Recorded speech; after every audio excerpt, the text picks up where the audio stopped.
अगदी मोजक्या शब्दात सांगणार आहे की मुख्यमंत्री माझी लाडकी योजनेचे पैसे जर अजूनही तुमच्या बँक खात्यात जमा झालेले नसतील तर तुम्ही या 4 ठिकाणी तक्रार नोंदवू शकता।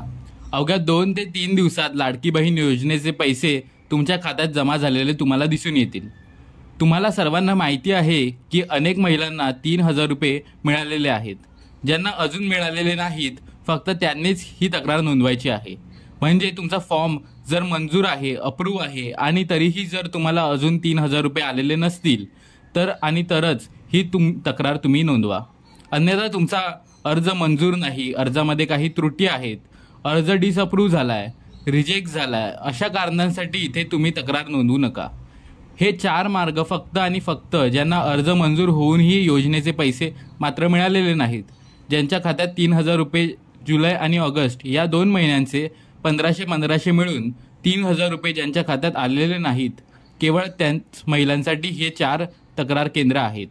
तर ही 4 तक्रार केंद्र आपण झटपट जाणून घेऊया। मात्र व्हिडिओमध्ये पुढे जाण्यापूर्वी आत्ताच आपल्या या यूट्यूब चॅनलला सबस्क्राईब करा, जेणेकरून या योजनेशी संबंधित प्रत्येक महत्त्वपूर्ण अपडेट आणि माहिती तुमच्यापर्यंत सहजासहजी मिळू शकेल।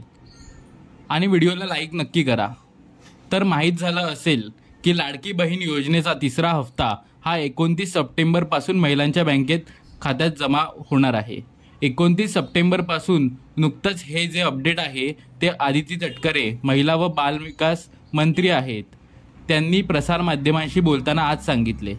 तेव्हा 2 तारखेपर्यंत तुम्हाला 3ऱ्या हप्त्याची वाट पाहावी लागेल। फॉर्म अप्रूव्ह होऊन अनेक दिवस होऊन गेले तरीही पैसे मिळालेले नाहीत तर त्या महिलांनी ही तक्रार करायची आहे, कारण त्यांना गॅरंटी नाही की 2 तारखेला सुद्धा त्यांच्या खात्यावरती पैसे जमा होतील।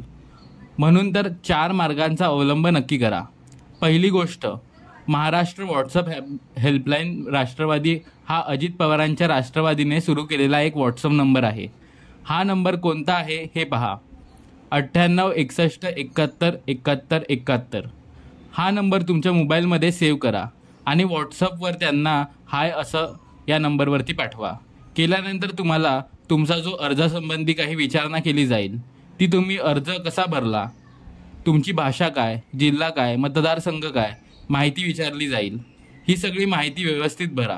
राष्ट्रवादी काँग्रेस पक्षाकडून तुमच्याशी संपर्क साधला जातो, त्यांचा तुम्हाला कॉल येतो आणि तुमच्या समस्या 72 तासात म्हणजेच 3 दिवसांमध्ये सोडवण्याचा त्यांच्याकडून प्रयत्न केला जातो।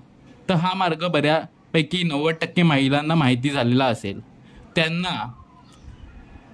आता ज्यांना त्या ठिकाणी रिस्पॉन्स मिळणार नाही त्यांना अजून 3 मार्ग शासनाने अवलंब करण्यात आलेले आहेत। एक हेल्पलाईन नंबर आहे 181। तुमच्या मोबाईलवरून फक्त 181 नंबर डायल करा आणि त्यांनी तुमची जी तक्रार आहे ती तक्रार त्यांना सांगा की माझा फॉर्म अप्रूव्ह झाला आहे, माझा अर्ज मंजूर झाला आहे, या तारखेला झाला आहे आणि अजूनही माझ्या खात्यावर पैसे आलेले नाहीत। महिलांना पैसे वाटण्यात आले, मात्र तुमच्या हे जे पैसे मिळत नाही आहेत त्याची 2 ते 3 कारणं आहेत। तुमचा आधार लिंक नसणार आहे, म्हणजेच DBT अनेबल नसणार आहे। डायरेक्ट बेनिफिट ट्रान्सफर तुम्ही बँकेमध्ये जाऊन त्यांना DBT अनेबल करायला सांगा, आधार लिंकिंग करायला सांगा आणि सोबत लगेचच KYC सुद्धा करून घ्या।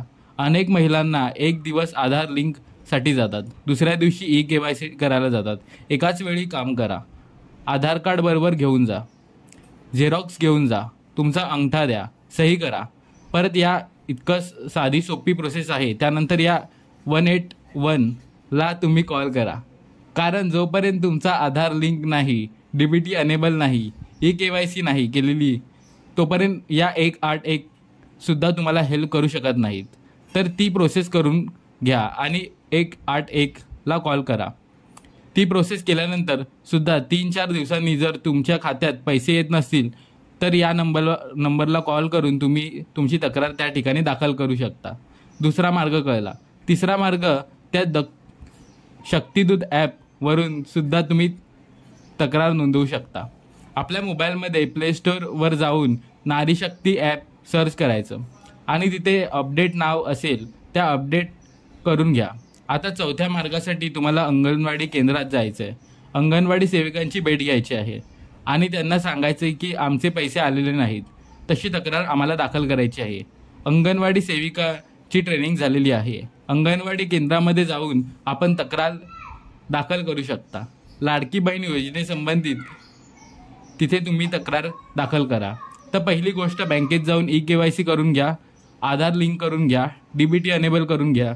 3 गोष्टी लक्षात ठेवा की त्यानंतर आपण जे हे 3-4 मार्ग सांगितले, या 3-4 मार्गांचा अवलंब करा आणि बस आपला प्रॉब्लेम सॉल्व्ह व्हायला पाहिजे. धन्यवाद.